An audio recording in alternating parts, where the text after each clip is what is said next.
by rerunning the verification on bin grep and consulting the output, scrolling towards the top. Notice that it hasn't overwritten.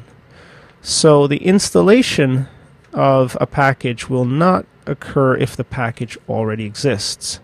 So install works if package does not exist on the system, which we'll show an example of by installing Unix to DOS. So let's get the Unix to DOS URL,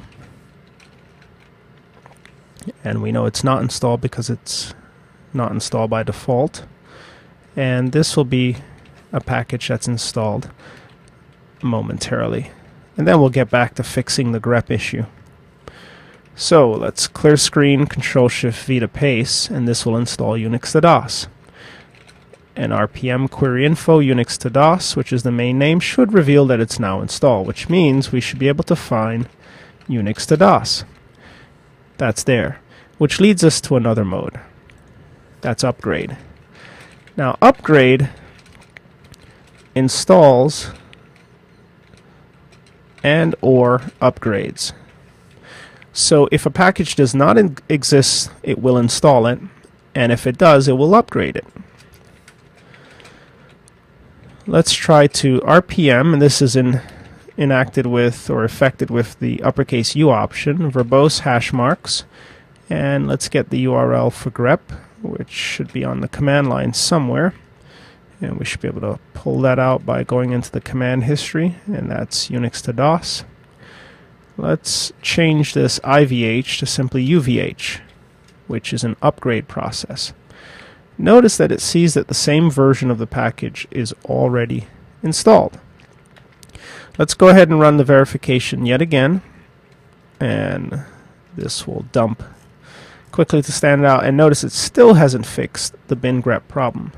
That's because the package is installed, and it's the same version, so it has no need to upgrade or fix the package because it's already there.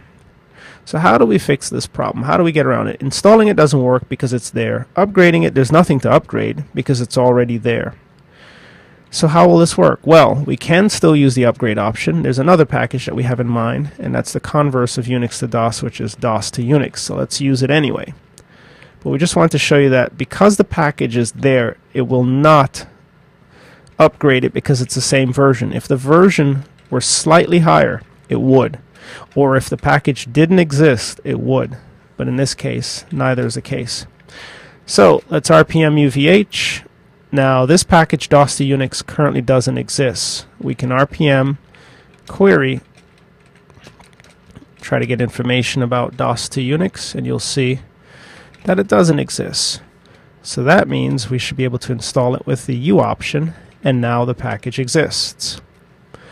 So back to fixing our original problem.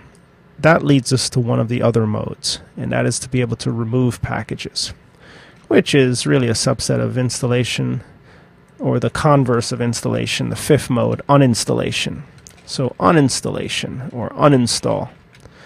Of course this removes packages, and it's done with the E option. So one way we could fix the grep problem, providing there are no dependency issues, is to remove it. So if we RPM or try to RPM E grep, this would help us to remove the grep program, allowing us to use UVH to reinstall it. Let's try it. Now notice grep is needed, as expected, by many different things. It's an important tool, so you just can't outright remove grep. It's too important. It's too intertwined with Linux/Unix to be removed. Now there is a way with RPM to force a removal of a package by indicating no dependencies. But this is to be used with caution because it will cause, in all likelihood, things to break. If you run RPM with the help option and then search for no deps, you'll see that this is an option that can be used if you must. This will not verify package dependencies. There is also another option that may be more suitable for our scenario, and that is to simply replace the package. So we know there's a problem with grep. We're not sure what it is, and we'd like to simply reinstall it to reinstate the functionality of our system. So this is one other way to get around this problem. So RPM-E will install, but this checks dependencies and warns where appropriate. So back to RPM upgrade/install, for example. To fix the grep issue, if we RPM UVH with the replace packages option for grep, we should be able to get around this problem. Let's get the grep link. Let's copy link location and paste this into our notes. And this will ignore the fact that it's already installed. And let's go back to the shell and RPM UVH grep. Now grep has been reinstalled. Now notice this reads no key, so it's unable to confirm the signature. This is something we should fix, but let's first verify whether or not grep has been fixed by looking for our RPM verification option. Let's just do a history grep RPM, and that should be 506 on the list. And now if we scroll towards the top, we should see that grep has been fixed. What does that mean for the original file? Bin grep. It's still there, and it's still available for us to fix if anything. But now the package has been reinstalled, so which grep will work? Which means we can remove the grep.original file. It's no longer needed. Now back to the signature issue.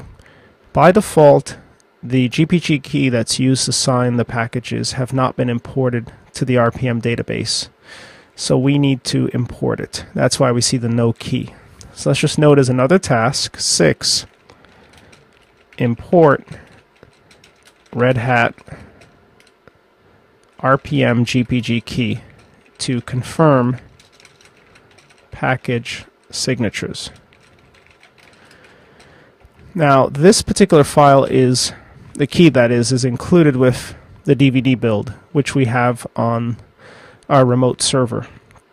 So if we use the RPM import option and specify the location of the key, it should work. Let's go one level up in this tree, and we should see the keys, and this is the release key. So this is the GPG key. So if we take this URL and pass it in to RPM, it should be able to import it. And let's try this out. RPM import the following GPG key. Let's echo the exit status, and we can always confirm if the key is installed using RPM and querying and displaying the key.